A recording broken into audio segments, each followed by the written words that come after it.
Hello दोस्तों, welcome back to your YouTube channel Medcore medical lecture. दोस्तों, आज की इस वीडियो में हम बात करने वाले हैं एक ऐसे इन्फेक्शन के बारे में जो हर साल हज़ारों लोगों को हॉस्पिटल तक ले जाती है। जी हाँ दोस्तों, हम बात कर रहे हैं टाइफाइड फीवर यानी कि एंट्रिक फीवर, जिसे हम मेडिकल टर्म में एंट्रिक फीवर के नाम से भी जानते हैं।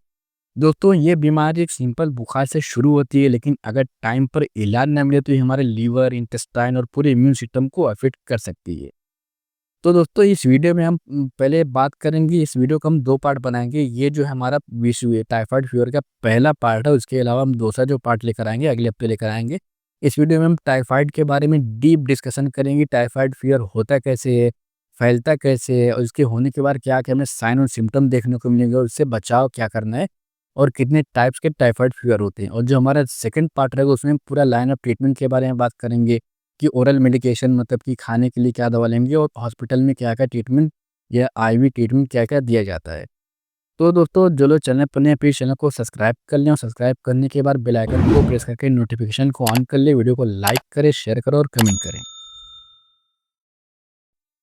तो चलिए दोस्तों, वीडियो में आगे बढ़ते हैं और देखते हैं कि पहले हम डिस्कस करेंगे कि टाइफाइड फीवर होता क्या है। तो टाइफाइड फीवर एक सिस्टमिक इन्फेक्शन है जो कि सैल्मोनेला टाइफी नामक बैक्टीरिया से फैलता है।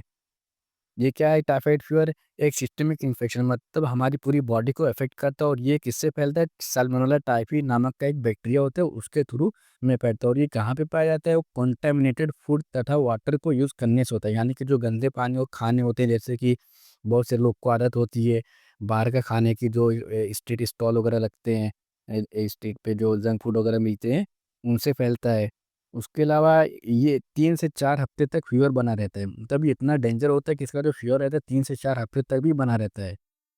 ये क्या करते हैं, इंटेस्टाइन में अल्सर हो जाता है जिसे हम इंटेस्टाइनल वुंड्स के नाम से जानते हैं। इस डिज़ीज़ का मुख्य जो साइड इफ़ेक्ट होता है, अगर ये टाइफाइड किसी को हुआ तो उसका जो ऐसे साइड इफ़ेक्ट में जो देखने को मिलेगा, ये साइड इफ़ेक्ट है, इसलिए इंटेस्टाइनल फ़ीवर क्या करता है, आंत्र ज्वर भी कहा जाता है। इसको क्या करते हैं, आंत्र ज्वर यानी कि इंटेस्टाइनल इन्फेक्शन भी बोलते हैं, इंटेस्टाइनल फ़ीवर। तो दोस्तों, अब हम देखते हैं कि ये डिटेल में डिस्कस करेंगे। Typhoid fever is an acute infection which is caused by Salmonella typhi bacteria. ये एक सैल्मोनेला टाइफी नामक बैक्टीरिया से फैलता है, जो gradually onset of fever with headache. ये क्या कहते हैं, जो स्टार्टिंग में शुरुआत होती है इसकी फीवर से होती है, उसके साथ साथ क्या होगा, सीवियर हेडेक होगा जो कि कंटिन्यू बना ही रहता है। उसके अलावा बॉडी में जो पूरी जनरल वीकनेस, बहुत ज़्यादा कमजोरी के एहसास होगा। उसके साथ एब्डोमिनल पेन। कभी कभी क्या होता है कि टाइफाइड में लूज मोशन भी स्टार्ट हो जाता है और कभी कभी कॉन्स्टिपेशन यानी कब्ज की शिकायत देखने को मिलती है। जो मल मूत्र होता है यानी कि यूरिन का अगर सही डिस्पोजल वगैरह न करने से भी इसमें प्रेजेंट बैक्टीरिया क्या करते हैं, मक्खियों के थ्रू इस डिजीज को फैलाते हैं। यानी कि जो अफेक्टेड पर्सन जिसको टाइफाइड फीवर हुआ, उसके जो यूरिन होते हैं या स्टूल में होते हैं, मल वगैरह होते हैं, अगर उसको सही से डिस्पोज नहीं किया तो उसके ऊपर मक्खियाँ जो बनती हैं वो क्या करती हैं, ज़रिया बनती हैं ये इस इन्फेक्शन को फैलाने के लिए। मतलब एक वो बनती हैं, वेक्टर बनती हैं उसको फैलाने के लिए डिजीज़ को एक इंसान से दूसरे इंसान में। Typhoid fever is also known as एंट्रिक fever. Typhoid fever को हम मेडिकल टर्म में एंट्रिक फीवर के नाम से भी जानते हैं। It is normal in morning but temperature increase in evening. ये इसका सबसे जो बड़ी बात हुई, इसको हम कैसे पहचानेंगे? इसका जो फीवर रहता है वो मॉर्निंग में तो कम रहेगा, लेकिन जैसे-जैसे दोपहर के बाद से जैसे-जैसे सूरज ढलता है तो वैसे 3 बजे के आस-पास से आपको फीवर चढ़ना स्टार्ट हो जाएगा। ये इसका सबसे मुख्य साइन होता है। और फीवर बढ़ते-बढ़ते 101 यानी कि 101, 102 तक भी जा सकता है।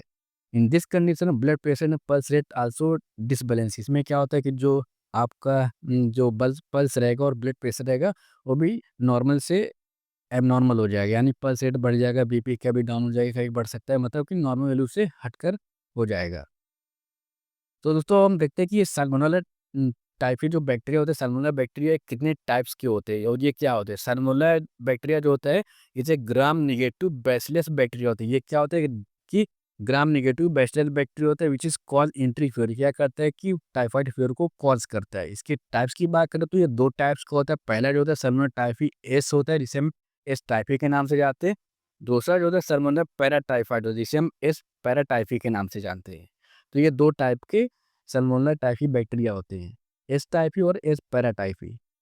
अब बात करते हैं कि सल्मोनेला टाइफी जो होता है, एस टाइफी बैक्टीरिया होता है, ये क्या होता है? S typhi is special bacteria which has 2 types of antigen. यानी कि एक स्पेशल बैक्टीरिया होते हैं जिसके 2 तरीके के एंटीजेंस होते हैं।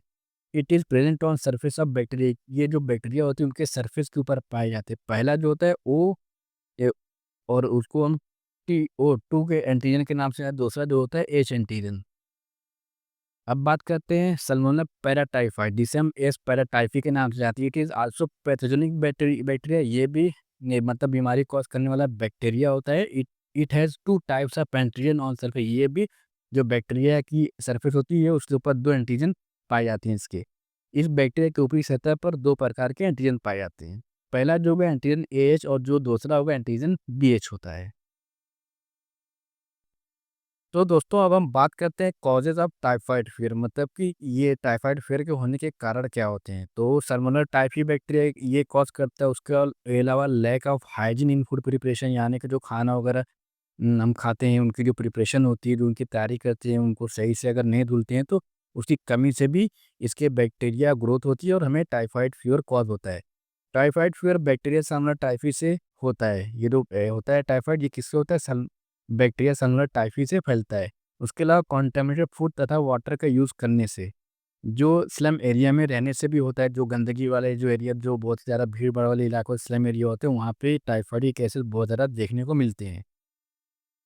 तो दोस्तों हम बात करते हैं कि अगर किसी भी पेशेंट को अगर टाइफाइड फीवर हो गया तो उसके सिम्पटम्स क्या-क्या देखने को मिलेंगे। तो इसके सिम्पटम 6 से 30 दिन के बीच में तब शुरू होते हैं जब बैक्टीरिया एक्सपोज़ हो जाता है, यानी कि जब वो पूरी तरीके से हमारी बॉडी में फैल जाता है, तो इनके सिम्पटम देखने को मिलेंगे। तो क्या मिलेगा? फ़ीवर, सबसे पहले फ़ीवर आएगा, कितना आ सकता है? ये लास्ट जो होता है 104 फ़ारेनहाइट तक रह सकता है, मतलब ये सबसे ज़्यादा सबसे हाई ग्रेड फ़ीवर माना जाता है। 99 से लेके 100 भी हो सकता है, 101, 102, 104 तक हो सकता है। उसके अलावा क्या-क्या सिम्पटम देखने को मिलेंगे? बॉडी में रैशेस देखने को मिल सकते हैं तथा नेक और एब्डोमेन पर रोज़ कलर्ड स्पॉट हो सकते हैं, यानी कि जो लाल-लाल स्पॉट देखने को मिल सकते हैं। कहाँ पे? नेक और हमारे एब्डोमेन, पेट के ऊपर।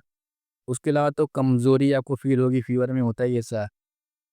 और बहुत ही ज़्यादा डिहाइड्रेशन भी हो जाता है, क्योंकि फ़ीवर जब कॉज़ करता है तो हमारी बॉडी से जो वाटर होता है उसको कंज़्यूम करता है।